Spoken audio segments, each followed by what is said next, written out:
Bismillahirrahmanirrahim. Assalamualaikum warahmatullahi wabarakatuh. Alhamdulillahilladzi an'amana bi ni'matil imani wal islam. Wassalatu wassalamu ala asyrafil anbiya'i wal mursalin wa ala alihi wa sahbihi wa man tabi'ahum bi ihsanin ila yaumiddin.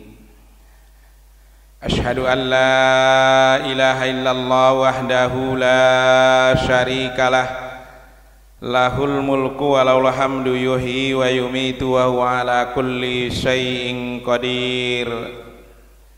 Wa asyhadu anna Muhammadan abduhu wa rasuluhul mujahidin at-tahirin.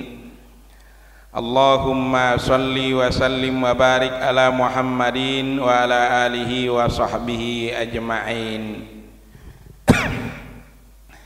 Ma'asyiral muslimin wal muslimat rahimakumullah. Bapak-bapak dan ibu-ibu hadirin yang dirahmati, yang dimuliakan Allah Subhanahu wa taala.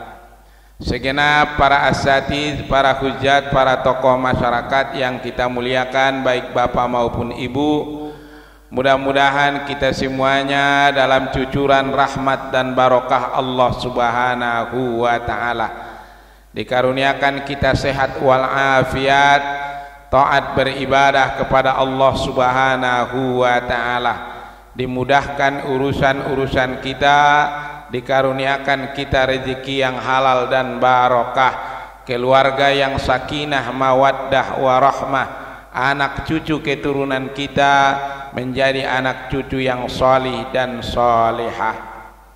Bila ada yang sakit di antara kita, keluarga kita, jamaah kita mohonkan kepada Allah Subhanahu wa taala, mudah-mudahan Allah angkat penyakitnya, Allah berikan kesembuhan, sehat wal afiat. Dan yang sudah meninggal dunia dari keluarga kita, orang-orang tua kita, guru-guru kita, jamaah kita, dan seluruh kaum muslimin dan muslimat, kita mohonkan dan kita doakan kepada Allah, mudah-mudahan mereka semuanya dalam ampunan Allah Subhanahu wa taala, diluaskan dan dilapangkan kuburnya, dijadikan kubur mereka raudhatam mir riyadil jannah, taman dari taman surga. Kelak kalau kita menyusul mereka, entah cepat atau lambat, kita pasti akan menyusul. Mudah-mudahan kita tinggalkan dunia ini dalam keadaan husnul khotimah. Bapak-bapak, saudara-saudara hadirin yang dirahmati, yang dimuliakan Allah Subhanahu wa taala, kita lanjutkan taklim kita surat Al-Balad, surat yang ke-90 dalam susunan mushaf Al-Quran, terdiri dari 20 ayat yang termasuk golongan surat Makkiyah.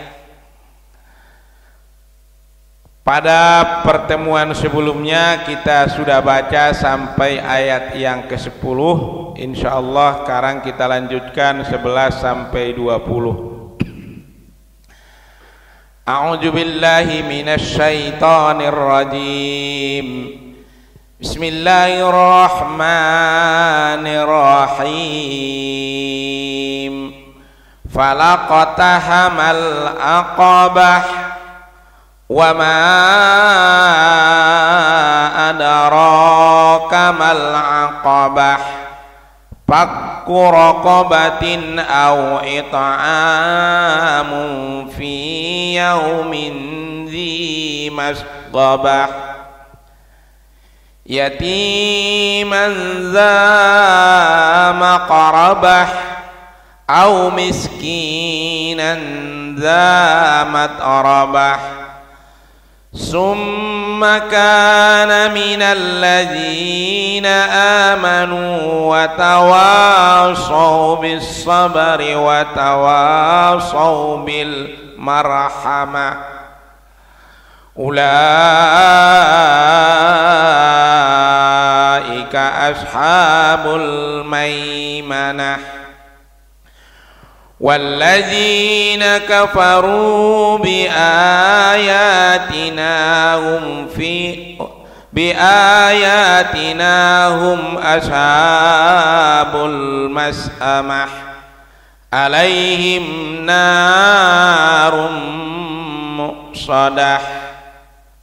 Ada akhir 20. Bapak-bapak, saudara-saudara sekalian, sebelumnya Allah menyatakan kepada kita pada surah ini, menerangkan kepada kita,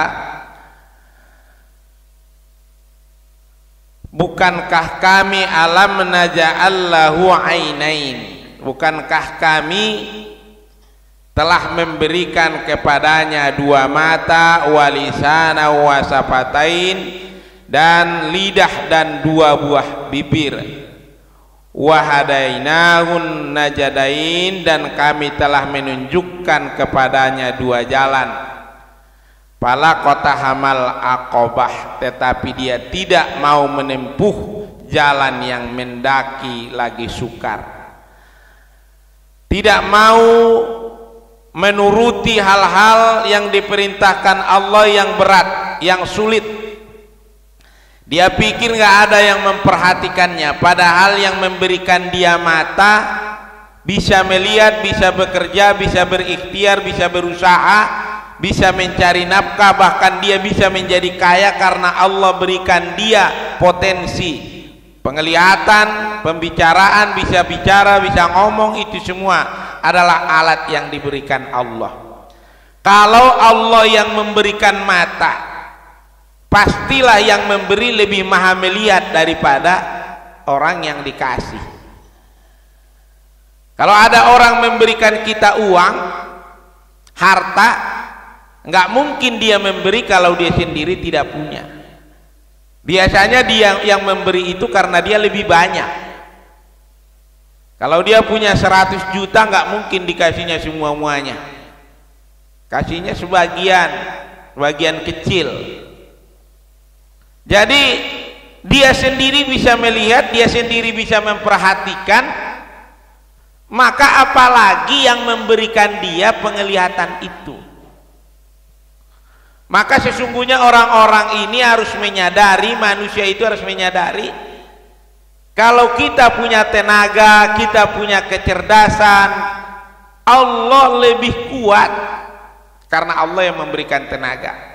Kalau punya kecerdasan, Allah lebih tahu. Kalau punya kekayaan, Allah lebih kaya.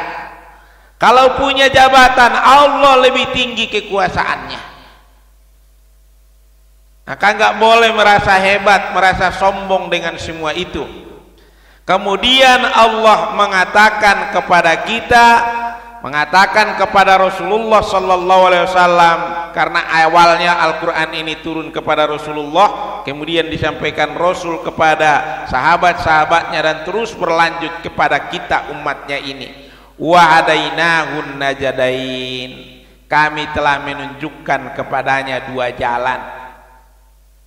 Di surat Al-Mudatsir nanti disebutkan jalan maju dan jalan mundur, mau terus taat atau mau ingkar.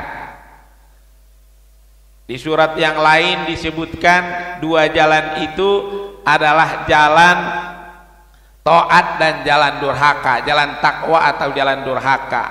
Fa'alhamaha fujuraha wa taqwaha.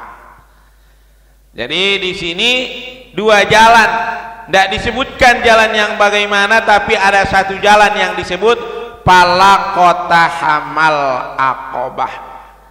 Tetapi dia tidak menempuh jalan yang mendaki lagi sukar, jalan yang berat, jalan yang meminta yang namanya kekuatan. Kalau mendaki perlu kekuatan. Kalau kaki udah nggak begitu kuat, disuruh mendaki udah berat, ya. Tapi jangan dikira mendaki itu berat, sebenarnya menurun itu lebih berat. Kadang-kadang kita kalau naik tangga, kalau naik masih agak kuat, giliran turun, waduh, lututnya nggak tanggung-tanggung. Maka jangan dikira kalau yang turun itu lebih mudah. Iya, kadang-kadang di atas kekayaan itulah orang menjadi terjerumus. Di atas kecerdasan itulah orang terjerumus. Di atas jabatan itulah orang kadang-kadang malah menjadi jauh dari Allah. Coba lihat Pak, banyak yang terjerumus itu gara-gara jabatan. Iya, banyak yang terjerumus itu gara-gara diberikan amanah. Nggak ada petani-petani apalagi buruh tani korupsi. Apa yang mau dikorupsi? Jadi bapak-bapak, saudara-saudara hadirin yang dirahmati, yang dimuliakan Allah, manusia di sini bukan masalah nanjak atau nurun, tetapi masalah taat, masalah mau mengikuti perintah Allah atau tidak. Pala kota hamal aqobah, tetapi dia tidak mau menempuh jalan yang mendaki lagi sukar. Wa ma adaraka mal aqobah. Allah jelaskan kepada kita, tahukah kamu apa jalan yang mendaki lagi sukar itu? Tentu kita nggak tahu kalau Allah nggak jelaskan. Fakku raqabah. Yang pertama adalah kata Allah, yang sulit itu melepaskan hamba sahaya dari perbudakan. Punya orang di rumahnya yang bekerja, yang mau melakukan segala macam sesuai perintahnya. Karena di zaman dahulu, di zaman jahiliyah, banyak orang itu budak, hamba sahaya. Dia boleh dijual, ya kayak harta aja. Kerja dari pagi sampai pagi, 24 jam, 7 hari dalam sepekan, 30 hari dalam sebulan, 365 hari dalam setahun kerja. Nggak ada ini, nggak ada hak, nggak ada ini. Makanya hati-hati kita yang punya pekerja di rumah tangga kita, orang kadang-kadang bilangnya asisten rumah tangga, ada yang menyebutnya pekerja rumah tangga. Itu berikan hak-hak dia, berikan dia kebebasan. Zaman dahulu lebih parah.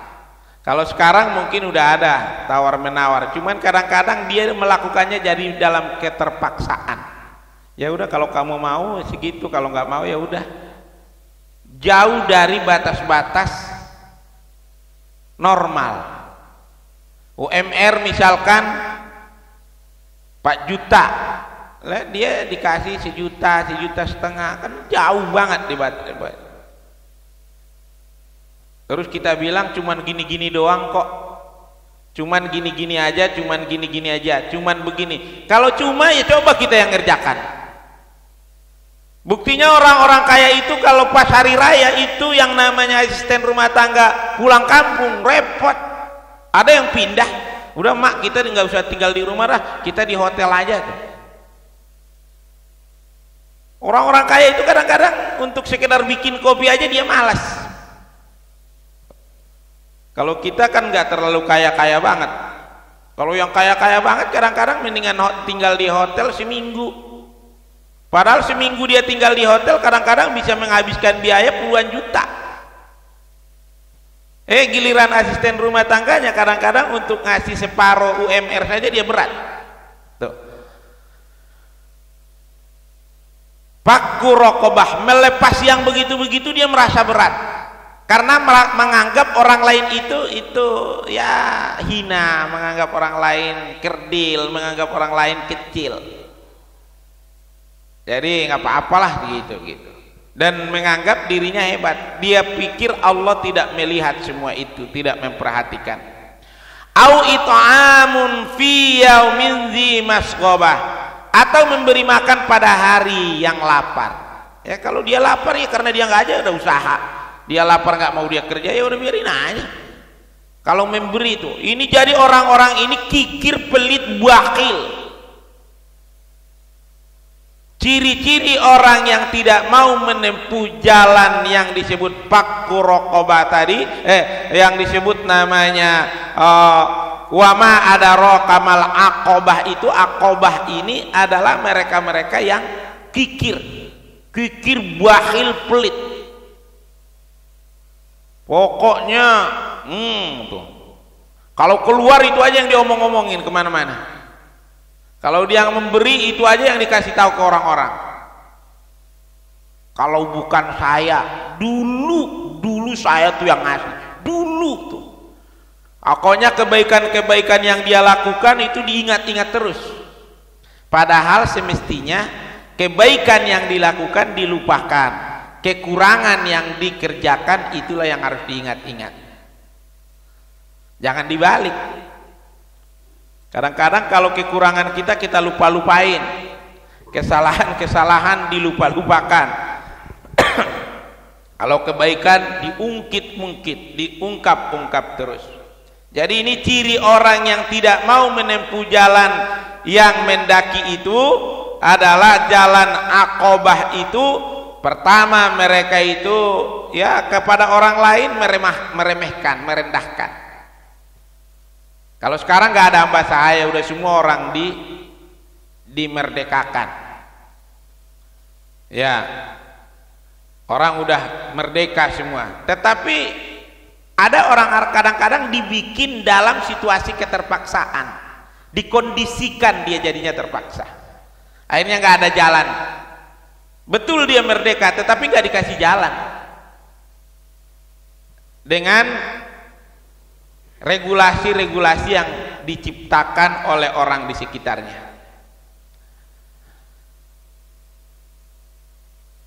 Tidak mau memberi makan pada hari kelaparan. Makanya ini orang-orang yang celaka nanti. Nanti di surat Al-Mudatsir itu lagi diceritakan, karena ini agak dekat kaitannya dengan itu. Nanti di yaumil kiamah mereka bertanya-tanya. Orang penghuni surga itu ngobrol-ngobrol. Si fulan di mana? Kenapa nggak ada di surga? Kok kita cari-cari nggak ada? Akhirnya mereka pergi ke surga, ke neraka atas izin Allah. Kemudian mereka bertanya, kenapa kalian ada di neraka? Qalu, orang-orang yang di neraka itu bertanya, dulu kami di dunia tidak sholat, melalaikan sholat, dan tidak memberi makan orang miskin. Tuh. Jadi salah satunya to'am. Ini kalimatnya dalam ayat ini, au'i to'amun, to'am, makanan. Sama dengan yang di surat Al-Ma'un, ara'aital ladzi yukadzibu biddin fajalikal ladzi yad'ul yatim wa la yahuddu ala ta'am miskin. Tidak memberi makan. Jadi hati-hati Pak, hati-hati ibu-ibu kalau ada orang lapar. Orang lapar bisa bikin kita masuk neraka. Makanya kalau ada yang lapar, kasih aja, kasih cepat-cepat biar dia kenyang. Ya. Tapi biasanya kadang-kadang mintanya duit. Di Quran disuruhnya kasih makan, bukan kasih duit. Karena kalau kasih duit kadang-kadang nggak ada cukup-cukupnya. Tapi kalau kasih makan kan lapar banget, kasih sepiring kurang, kasih 2 piring, kasih 3 piring juga ntar lama-lama udah enggak. Kalau duit enggak ada, kasih 1 juta, kasih 1 juta lagi kurang, kasih 10 juta lagi kurang. Makanya di Quran itu disebut beri makan. Kalau dia udah perutnya kenyang, punggungnya udah tegak, ya kerjalah cari nafkah sendiri. Makanya kita itu diajari menurut konsep Quran itu, sikap terhadap orang-orang miskin itu bukan diberikan uang, bukan diberikan ini, tapi diberi makan. Syukur-syukur dia diberi pekerjaan. Syukur-syukur dia diberi pekerjaan. Ya, diberikan dia pancing, bukan diberikan dia ikan. Kalau dia dikasih ikan habis, ya minta lagi. Tapi kalau dia dikasih pancing, berikut kolamnya, ya kan?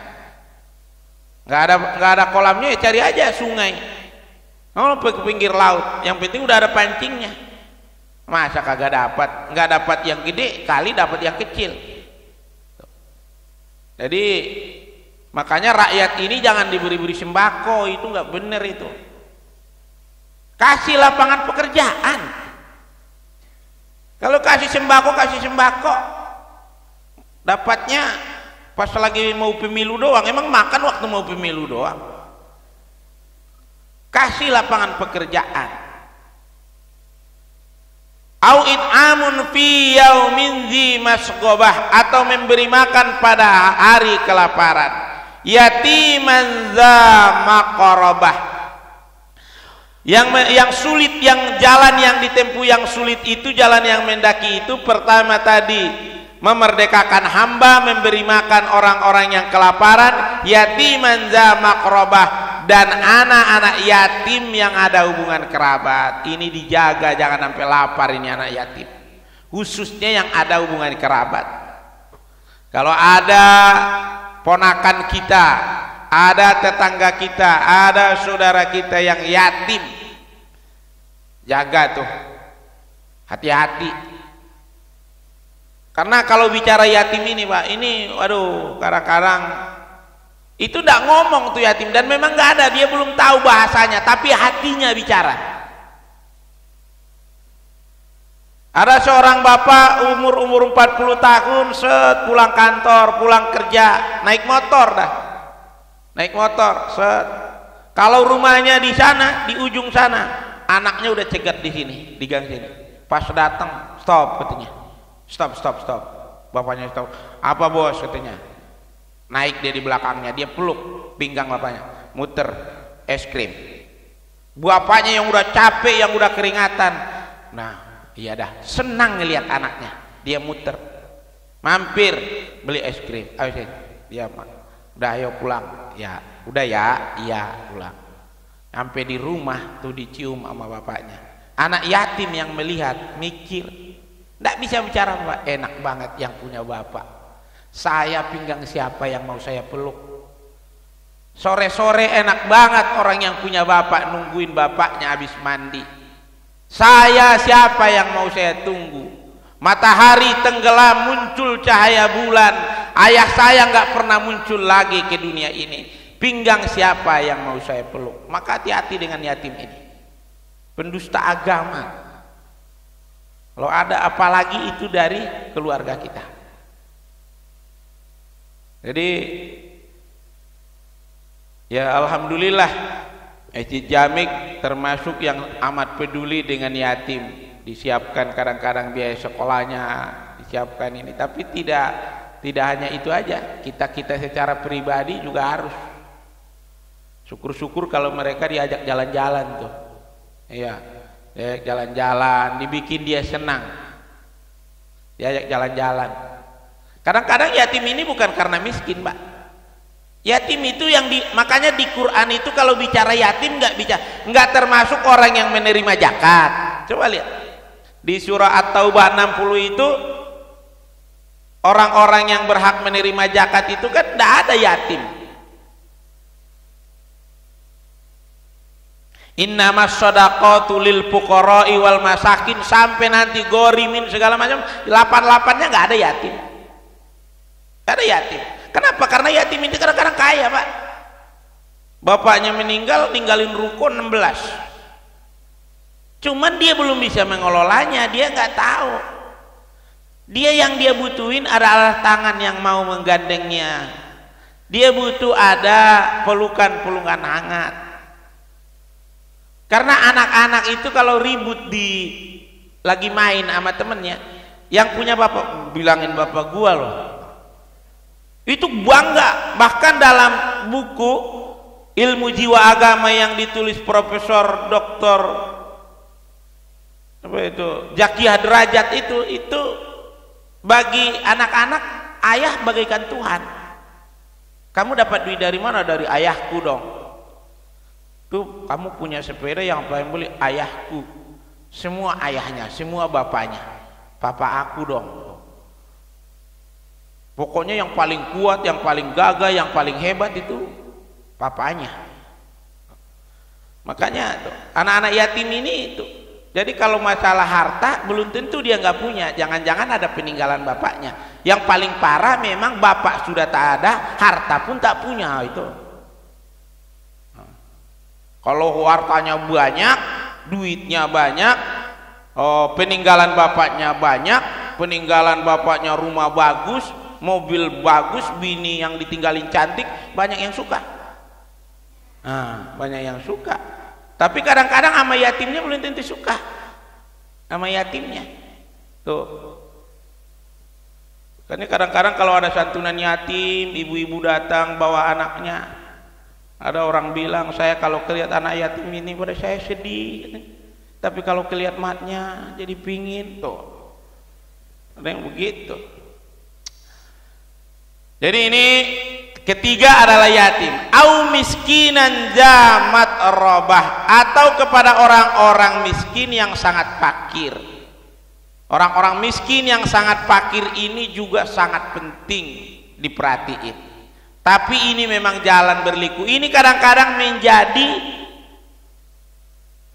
bahan orang-orang kalau lagi musim kampanye kayak begini nih. Kita akan begini kan, orang miskin harus diangkat, sekolah nanti gratis, ini gratis, itu semuanya itu ditujukan itu ke orang miskin, ke orang-orang kayak kita ini. Berobat gini, ini pas giliran sakit, kalau nanti udah selesai, ya berobat gratis tapi di luar, nggak ada ruangan, di luar aja.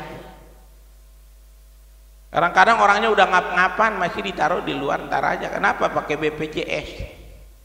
Kalau nggak pakai BPJS, kalau pakai duit sendiri, udah 4 hari 5 hari, Pak saya boleh izin pulang Pak. Oh jangan Pak, jangan pulang dulu, ini masih perlu penanganan yang serius Pak. Tapi kalau yang pakai BPJS udah 4 hari 5 hari masih pulang dulu Pak. Saya di sini aja Pak, saya pengen dirawat lagi. Enggak, pulang dulu Pak, nanti balik lagi gitu. Tuh. Jadi kadang-kadang ini menjadi sesuatu, ini tidak benar. Kenapa? Memang ini jalan yang sulit, jalan yang sulit. Iya. Jadi Allah udah peringatkan, dan sekarang ini sebetulnya ini terus menjadi masalah. Masalah kemiskinan itu terus. Allah udah kasih tahu kita 1400 tahun yang lampau, ini udah nyampe sebenarnya ayat ini. Tapi tetap menjadi sesuatu yang sulit untuk diamalkan. Kadang-kadang malah menjadi semacam komoditas. Ya, bagaimana ini bisa dimanfaatin? Bagaimana ini bisa digunakan untuk kepentingan agar saya dapat ini, dapat itu. Ya, yang paling mudah dimainin ya ini orang-orang miskin, orang-orang yang kelaparan, orang kelaparan itu disuruh antri sembako ya pasti mau, Pak. Walaupun nanti harus berpanas-panas atau berhujan-hujan, ya yang penting saya dapat. Ya miskin. Tapi kalau orang yang dia punya, mana mau dia, malah dia memprotes. Gak benar ini cara-cara begini nih. Lebih-lebih pada pengambil kebijakan. Orang-orang yang diamanakan untuk mengambil kebijakan gak pantas melakukan hal-hal seperti itu. Justru pikirkanlah bagaimana rakyat ini justru jangan sampai kekurangan, jangan sampai kelaparan, tetapi mereka bisa mencari nafkah untuk kehidupan, sehingga mereka itu terhormat.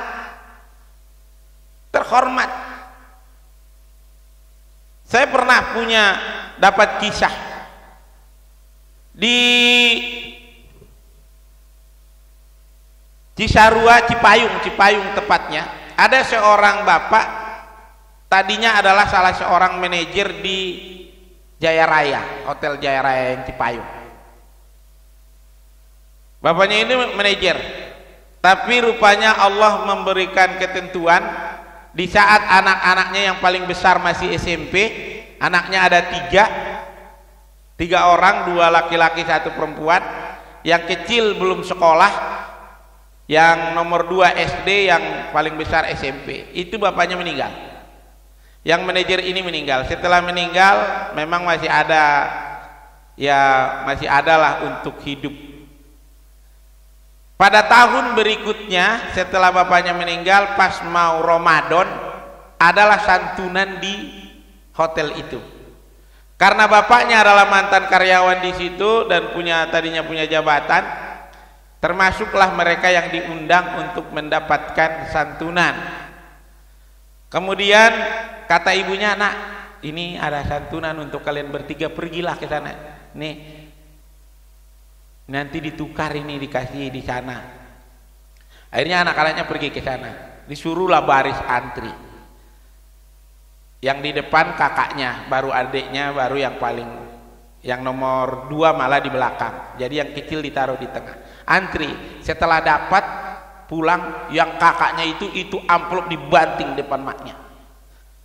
Mak, sampai mati saya nggak mau lagi ikut-ikut antri yang beginian. Kenapa nak? Malu mak, malu kayak begini nih. Kalau mereka memang mau, kalau mereka memang perhatian dengan kita, kenapa sih nggak diantar aja? Hampir kami 1 jam mak, jalan pelan-pelan baru dapat ini.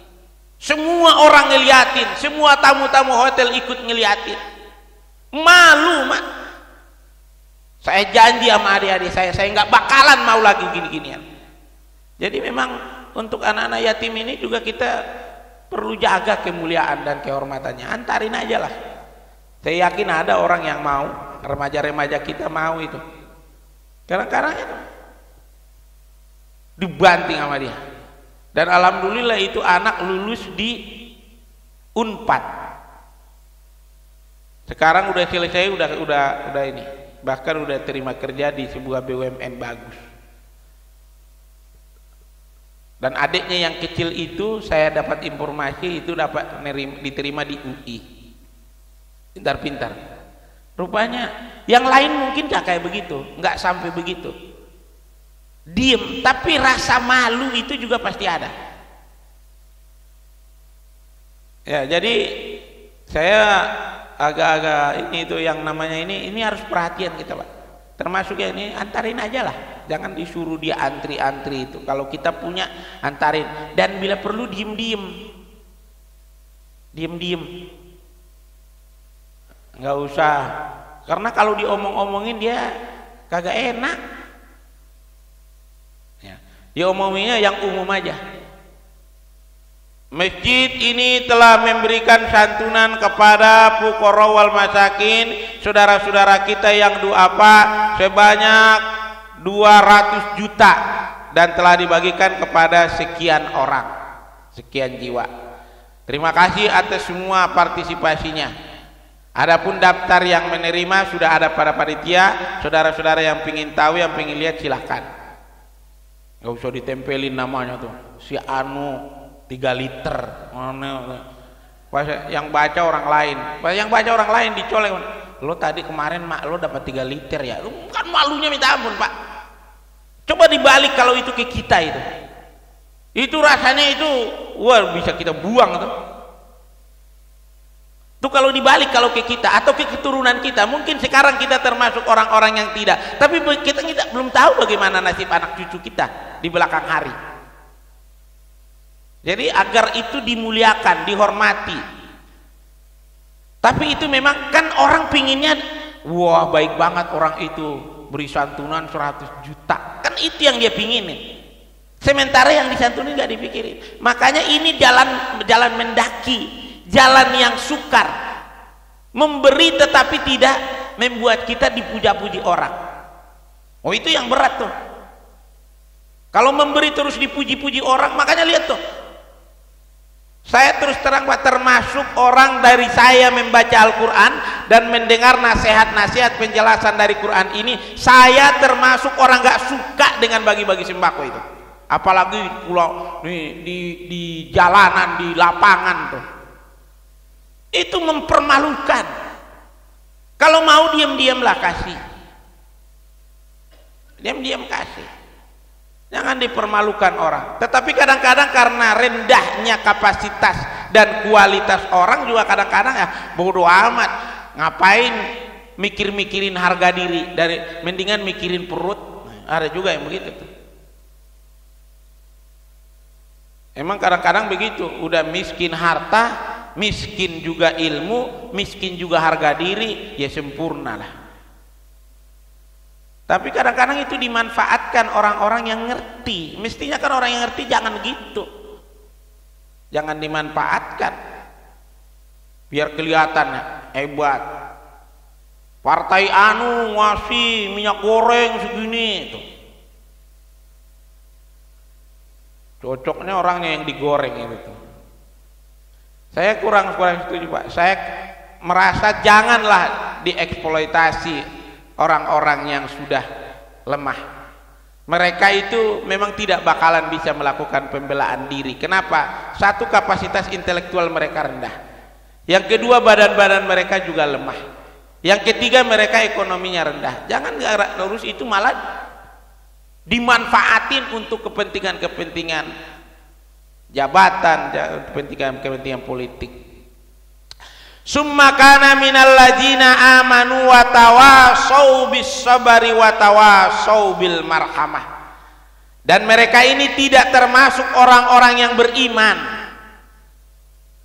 dan tidak mau saling berpesan untuk sabar dan tidak mau berpesan untuk kasih sayang. Kalau mereka menunjukkan kasih sayangnya hanya kemunafikan.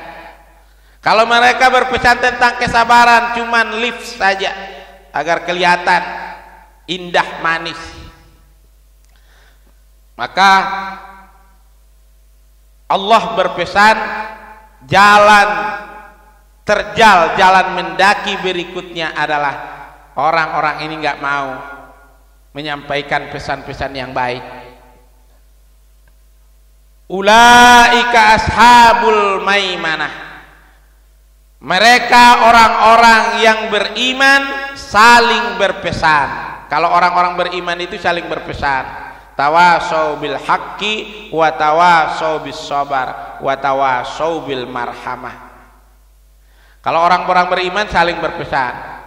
Orang yang berpesan dan mengamalkan kebaikan-kebaikan itu adalah golongan kanan. Al-yamin. Di sini disebut maimanah. Kata dasarnya al-yamin.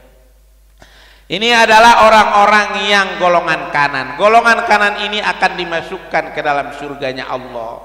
Mereka ini yang akan bebas nanti. Bebas dari yang namanya pertanggungjawaban. Kenapa? Karena mereka telah menebus dirinya dengan iman dan amal solehnya. Sementara orang-orang yang kehidupannya di atas kekufuran, kedurhakaan, kemunafikan, itu memang gak ada apa yang mau dia pakai untuk menebus dirinya. Walladzina kafaru bi ayatina hum ashabul mas'amah.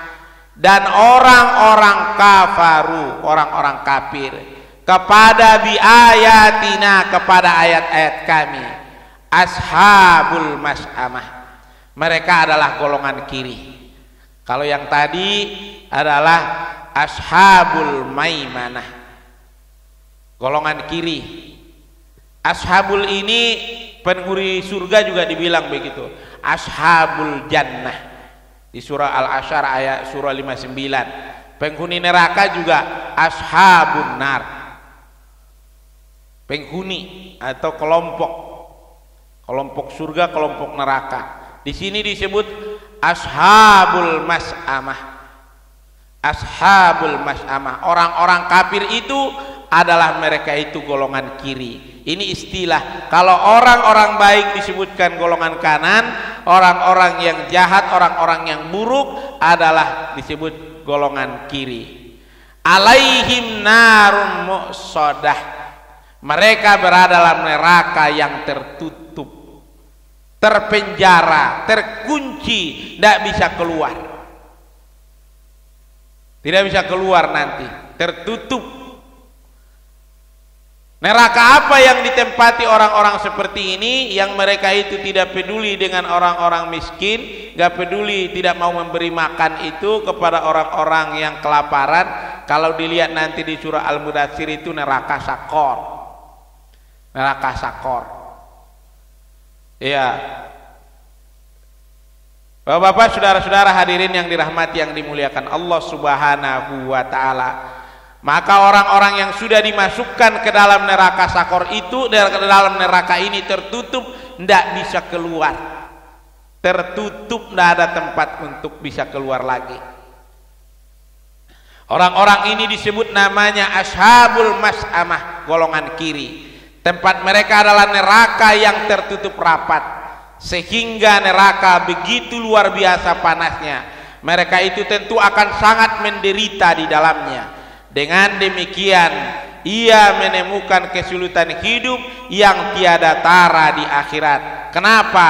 Di dunia kadang-kadang suka menyulitkan kehidupan orang lain, tidak sebanding dengan kesulitan yang telah dia perbuat, baik waktu di dunia maupun nanti kehidupan yang dia terima di akhirat. Itu sangat menyulitkan.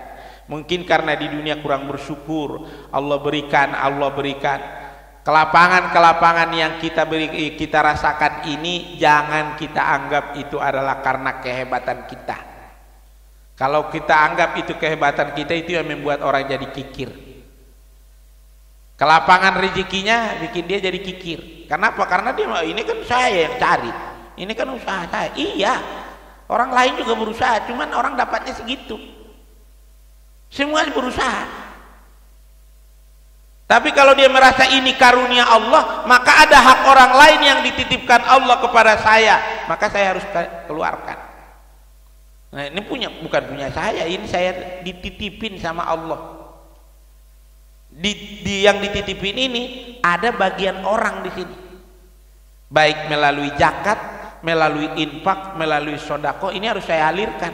Kalau nggak saya alirkan, saya bahaya. Kenapa? Karena ini karunia dari Allah. Nah, jadi bapak-bapak, saudara-saudara hadirin yang dirahmati Allah, yang dimuliakan Allah Subhanahu wa taala, itulah surat Al-Balad yang bisa kita urai.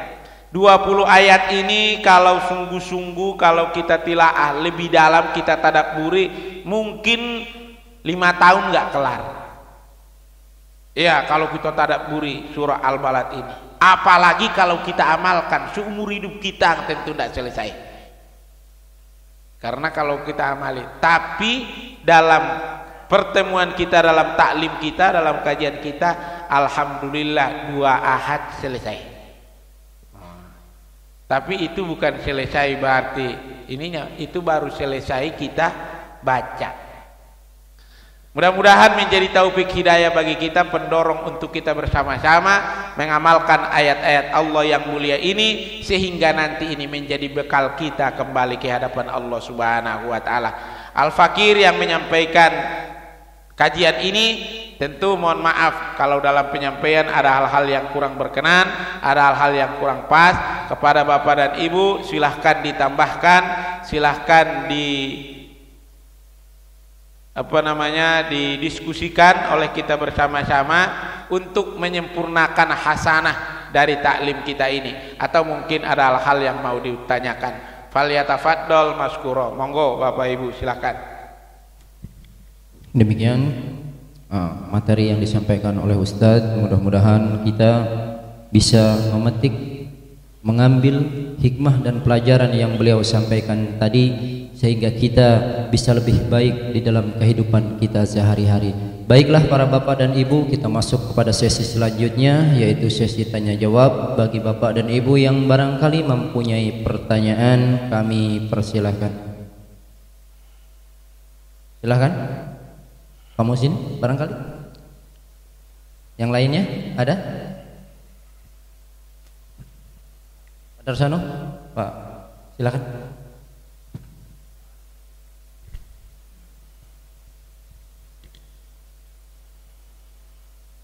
Bismillahirrahmanirrahim. Mohon izin Ustaz. Oh, maaf Pak.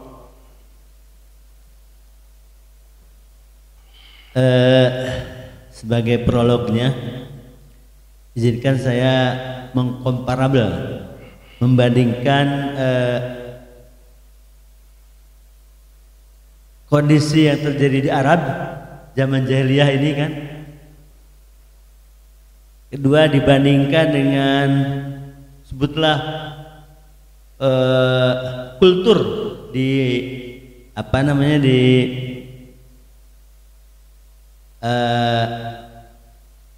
negara-negara maju, yaitu seperti Amerika dan lain-lain, dan ketiga dikomparabel dengan kita di Indonesia, ya fokusnya sama, yaitu gender mungkin ya.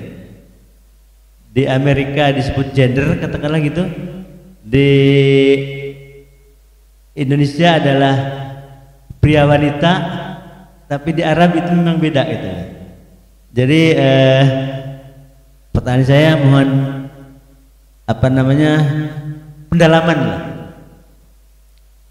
Kenapa sih di Arab itu dilihat dari kultur atau di gender ya sangat ketinggalan betul. Kalau yang saya sedikit tahu di Arab di Barat itu yang disebut kulturnya lady force atau first lady. Jadi menempatkan wanita itu sangat tinggi lah gitu ya, first lady. Sehingga kalau kita bertamu di negara maju, kita kadang-kadang yang pernah saya jalan-jalan dikit ketinggalan gitu dan sudah malu gitu, salah kulturnya gitu. Nah ini barangkali apakah ada kita lihat bandingkan di Al-Quran itu ada nggak sehingga Arab itu memilih gaya seperti itu ya. Yang kedua, kalau dibandingkan di Indonesia justru jauh lebih maju, yang katakanlah peradaban Islamnya belakangan gitu. Kita ada namanya peran wanita itu diutamakan dulu. Jadi pertanyaannya kedua saya adalah, satu mohon pembandingan, yang kedua kapan sih perubahan di Arab sehingga sampai sekarang namanya pembantu itu di nomor 2 kan gitu ya, sehingga dia sebutlah di Arab itu masih ketinggalan dari segi peradaban manusia. Demikian dua pertanyaan ini, terima kasih. Wassalamualaikum warahmatullahi wabarakatuh. Aan Sukandar. Silakan. Assalamualaikum warahmatullahi wabarakatuh. Ustadz mentadaburi surah ini diantaranya ada marhamah ya. Kemudian kita kaitkan yang kita sama-sama kita ketahui tentang Rahman Rahim gitu ya. Bismillahirrahmanirrahim. Jadi kasih sayang. Nah di sini marhamah ini pada terjemahnya itu berkasih sayang. Jadi konteksnya ini apa mencakup dari Rahman Rahim yang di dalam Bismillahirrahmanirrahim, atau mungkin ini lebih khusus bagaimana yang disampaikan di ayat-ayat pada surah ini sebelumnya. Maksudnya apakah Rahman Rahim itu secara luas apa aja gitu, tapi ini khusus pada konteks surah ini. Terima kasih. Jadinya Rahman Rahim Marhamah gitu ya. Karena Marhamah juga teman saya SD juga dulu Pak, Marhamah namanya. Assalamualaikum warahmatullahi wabarakatuh. Assalamualaikum warahmatullahi wabarakatuh. Bismillahirrahmanirrahim. Assalamualaikum warahmatullahi wabarakatuh.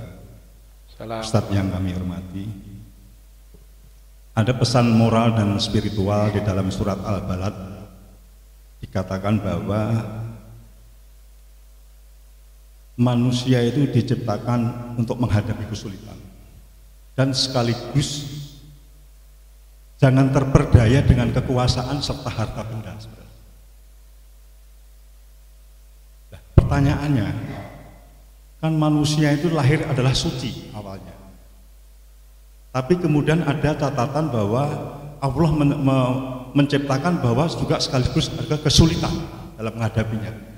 Nah, kadang-kadang dalam proses kehidupannya manusia ini adalah ada yang tidak sabar, ada yang tidak bersyukur, bahkan kadang-kadang berprasangka buruk sama Allah SWT. Nah, ini sebenarnya apa Pak Ustadz? Makna daripada manusia ini dilahirkan.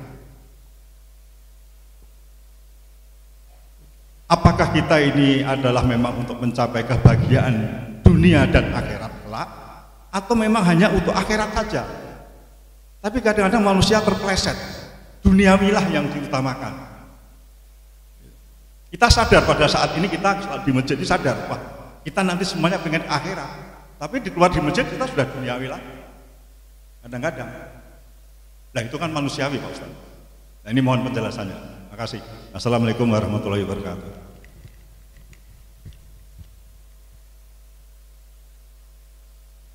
Ya, kami cukupkan 3 dulu. Jika ada waktu nanti kita lanjut kepada penanya berikutnya.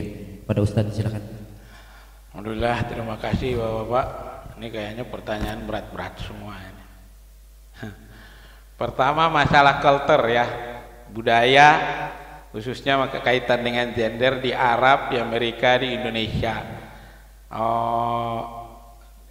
Arab Indonesia dianggap masih kurang maju dibandingkan Amerika. Kalau saya menganggap Indonesia sama Arab lebih maju kalau dalam masalah memperlakukan wanita. Pernah ada orang katanya, walaupun itu wallahu alam anekdot atau memang fakta, tapi saya dapat cerita ada orang dari pedalaman Irian Jaya itu yang nggak biasa, nggak punya baju, nggak pakai apa-apa, itu dibawa oleh orang yang datang ke sana melakukan penelitian.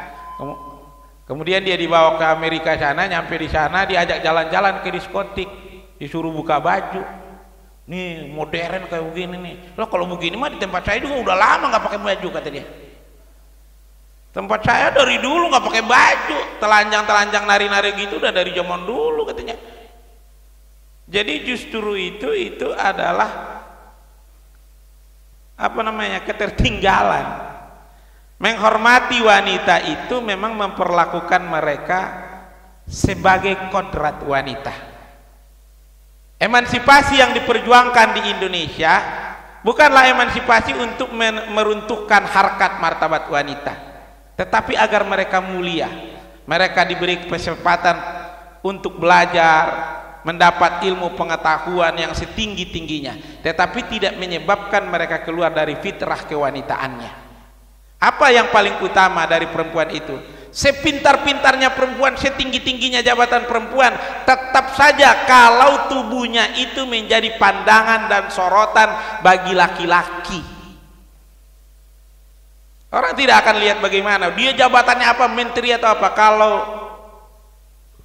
orang nggak peduli ilmunya, yang dilihat mantap tuh, mulus banget betisnya. Itu Nabi siapa? Itu tadi kalau yang disampaikan manusiawi. Tetap saja orang ke situ. Makanya orang Islam suruh ditutup tuh perempuan. Islam mengajarkan begitu. Begitu juga di zaman jahiliyah saja, di zaman jahiliyah itu saking takutnya anak perempuannya dieksploitasi untuk kebutuhan biologis atau untuk kebutuhan seks, maka orang-orang Arab jahiliyah malu punya anak perempuan. Makanya dia kubur aja hidup-hidup. Apa sih yang bikin mereka malu punya anak perempuan itu? Dia takut kalau anak perempuannya itu cuma dijadikan adalah untuk kepentingan biologis, kepentingan seks saja. Itu yang mereka bikin malu, Pak. Kalau kita pelajari sejarah, apa yang bikin orang-orang jahiliyah itu malu punya anak perempuan? Tapi akhirnya Islam datang. Islam datang mengangkat harkat dan martabat perempuan. Diperlakukan sedemikian rupa, semulia-mulianya. Jadi kalau bicara maju atau enggak, wallahu a'lam. Islam tidak pernah membeda-bedakan soal untuk mendapat pendidikan, untuk mendapatkan pengajaran, tapi dalam hal-hal tertentu memang Islam melakukan pembagian-pembagian yang kadang-kadang tidak sama dengan perempuan. Misalnya masalah waris, laki-laki bagian perempuan adalah bagian laki-laki 2 kali bagian untuk anak laki-laki, 2 kali bagian perempuan itu bagi anak laki-laki. Kenapa? Karena anak laki-laki dalam bagian lain diminta untuk memberi mahar, sementara anak perempuan diminta harus dikasih mahar. Regulasi Islam bilang begitu. Kemudian laki-laki diminta bertanggung jawab untuk laki-laki itu, Pak, seorang laki-laki kayak kita ini, tanggung jawabnya pertama ibunya,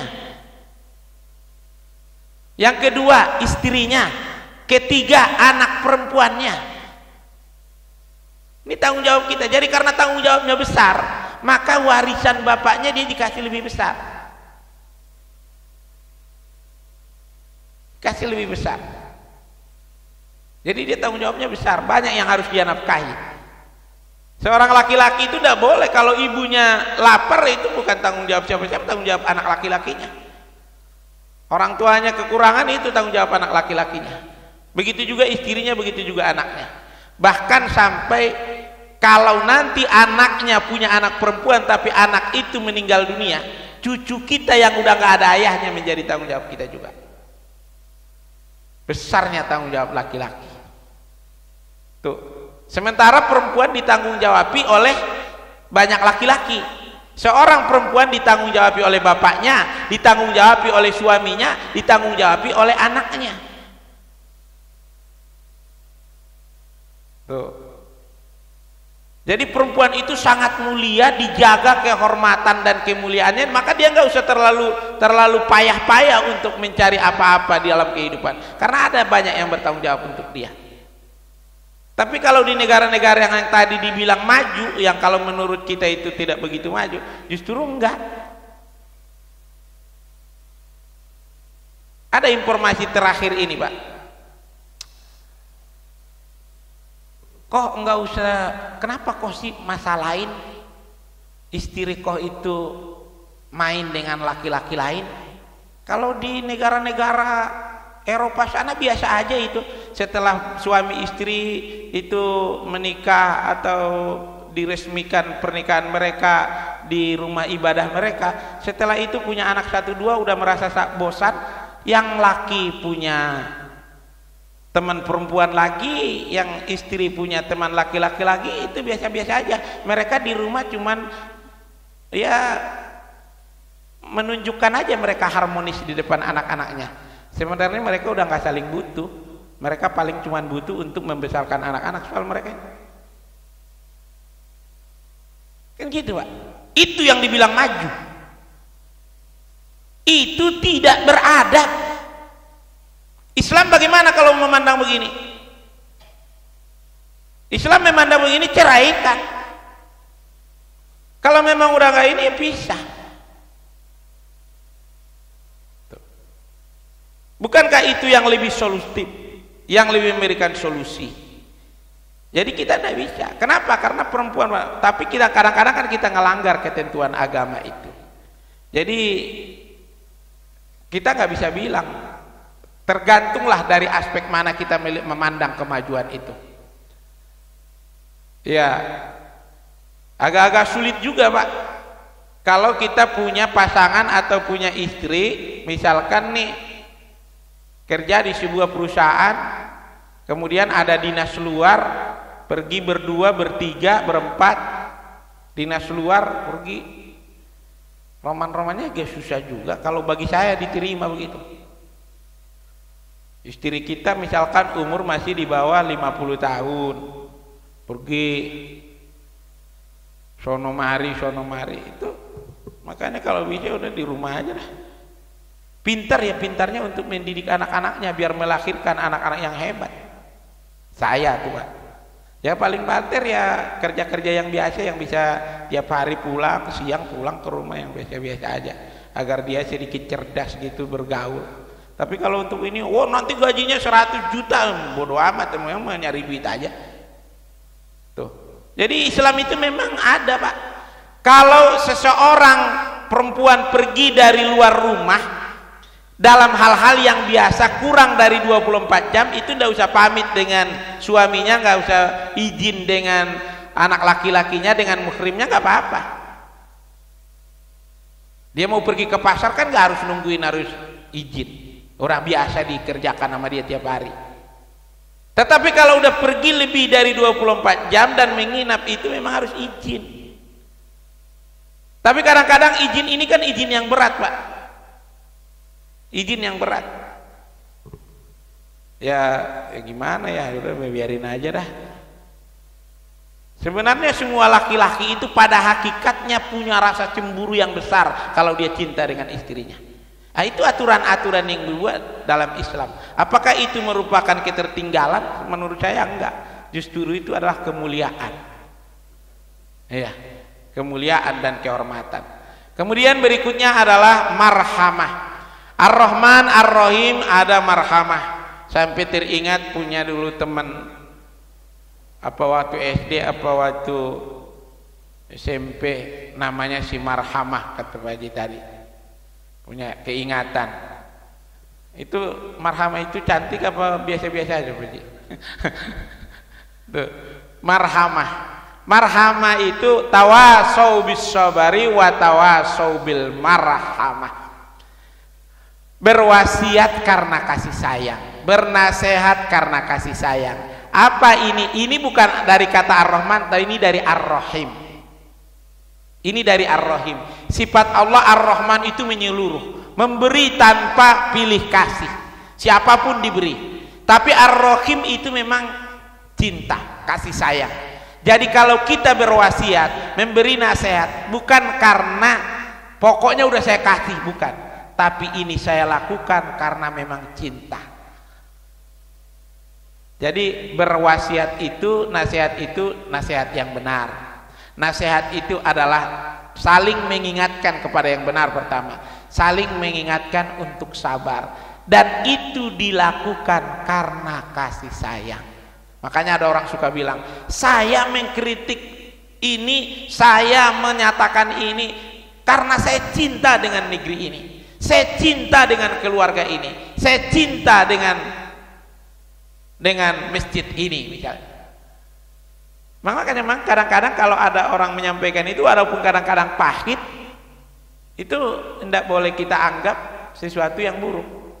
Makanya ada nasihat orang-orang tua kita dulu, pahit jangan segera dimuntahkan, manis jangan segera ditelan. Kenapa? Karena kadang-kadang yang pahit itu adalah obat. Enak nih, dingin, manis, iya enak di tenggorokan, enak di lidah, tapi besok jadi batuk. Pahit, jamu pahit, baunya nggak enak, tapi ketika kita telan besok badan segar. Itu namanya kasih sayang. Ada orang saking sayangnya dia nusuk kita, ayo dibawa kita untuk ditusuk.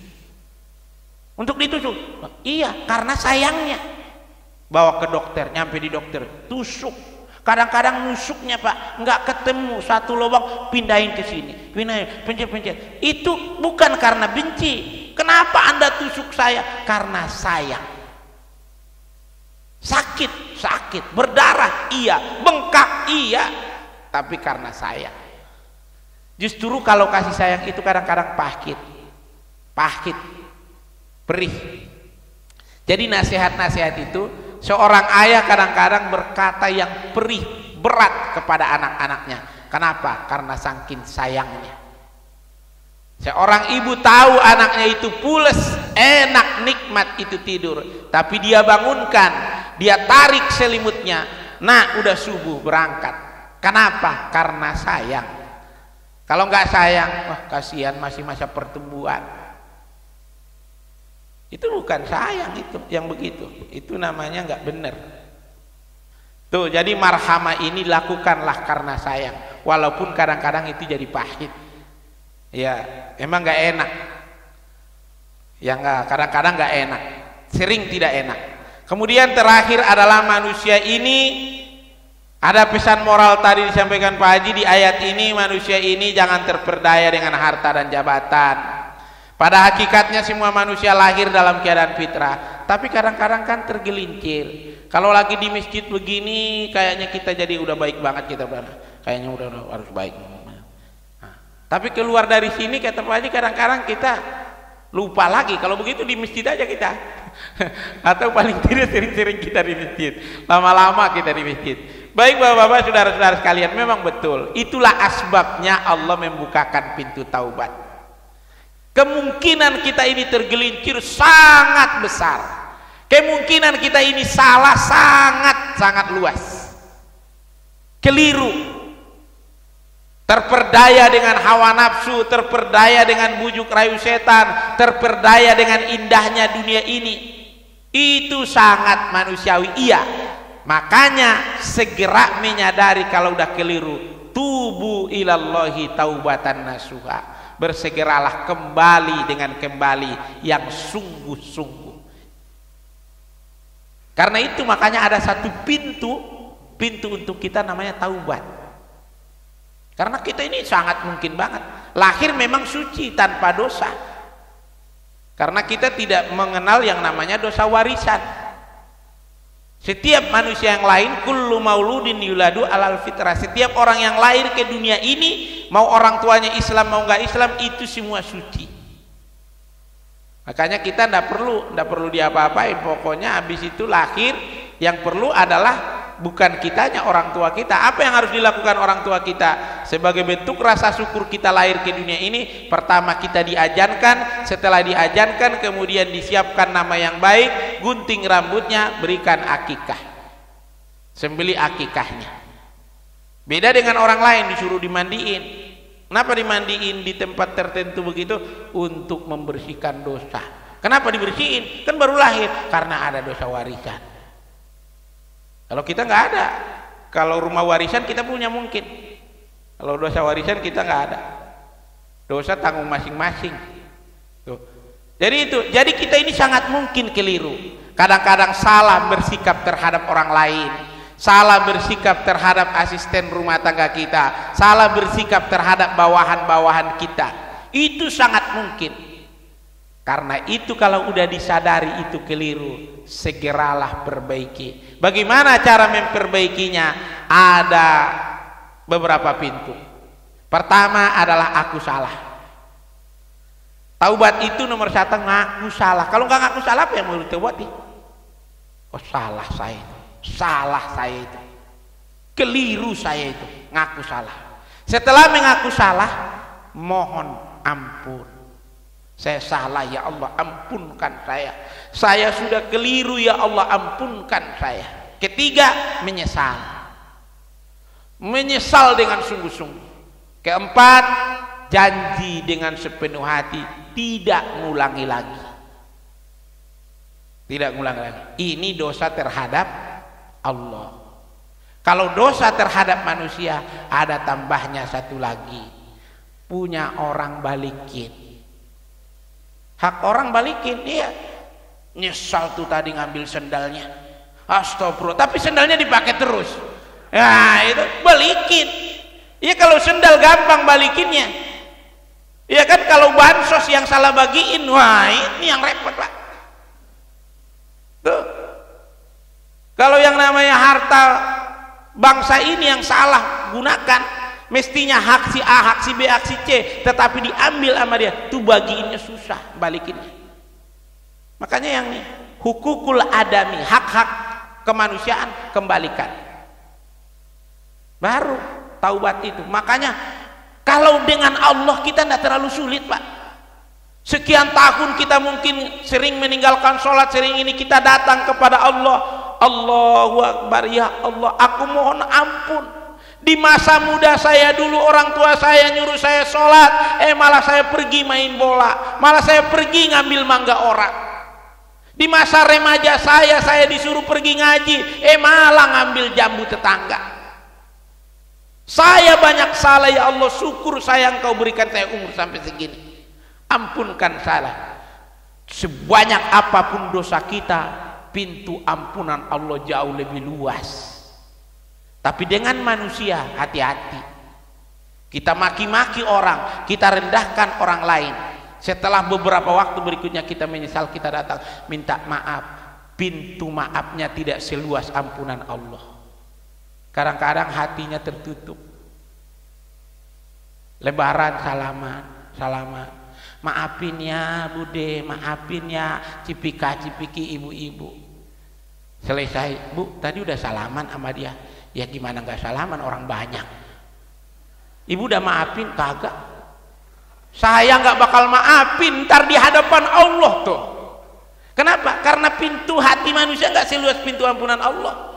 Kalau makanya dengan manusia ini hati-hati. Dengan manusia ini hati-hati. Iya. Oh Allah Maha Pengampun. Iya, Allah Maha Pengampun. Tapi kan kita manusia kadang-kadang pintunya kecil. Setiap saat dia ingat tuh, tega banget dia ngomong begitu sama saya, mentang-mentang dia begitu. Oh ini bahaya nih Pak. Emang saya yang pingin saya miskin, saya juga pingin kaya ya Allah. Mentang-mentang dia kaya, tega banget ngomong gitu sama saya. Makanya sampai disebutkan tuh dalam adat bersedekah, kalau kita memberi jangan diungkit-ungkit, karena itu nyakitin hatinya. Kalau kita tidak mau memberi, ucapkan kata-kata yang baik. Maaf ya, saya belum bisa bagi. Jangan minta melulu. Emang lu pikir saya bapak lu gitu? Jangan. Dia pulang tuh. Jangan. Hati-hati. Bahaya. Adab kita itu, kalau kita nggak mau kasih, ucapkan kata-kata yang baik. Kalau kita memberi juga, ucapkan kata-kata yang baik. Jadi memang kita ini pasti banyak salah, Pak. Salah ucap, salah langkah, salah lihat, tetapi di atas kesalahan itu Allah memberikan kita pintu taubat. Lantas bagaimana dengan kesalahan saya kepada orang lain yang begitu sulit? Kata tadi, begitu sulit kita untuk minta maaf kepada Allah.